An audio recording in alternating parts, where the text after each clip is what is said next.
Isn't that interesting? From 3 columns, the navigation is on the right-hand side, and you have about. Here, suddenly, the navigation is on the top right, and the about section moves down there. That's kind of neat. And if you see it on the browser itself, it's interesting to see that on the big desktop experience, the navigation actually stays still. So as you scroll up and down, it stays there. Whereas the other one, on the Slate here, everything just scrolls with it. And as you go resize to a smaller screen, suddenly it becomes 1 column. And the navigation, if you look at this, becomes horizontal. It's right at the top. So I think that's kind of neat.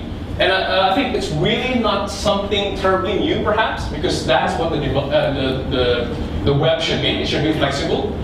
But this is just kind of like a fresh twist to it. So how do you do it? How can you build that kind of site?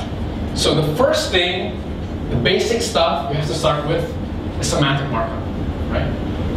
So you might probably ask, you know what? I don't need semantic markup just to build a responsive design. I can build like fluid grids. If I use percents on everything, I'll have the effect, right?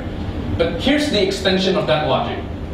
What we're really saying is we're not really catering for different resolution. We're catering for different devices. And therefore, maybe there's a device out there that doesn't support CSS at all, right? Suddenly, you want to make sure that your website is still consumable and still responsive to what the device or what the environment should be.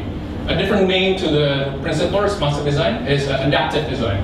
So it's adapting to the environment. So imagine like the search engine crawlers, you know, the text-based browsers perhaps. You care about semantic markup, and HTML5 will do wonder in that.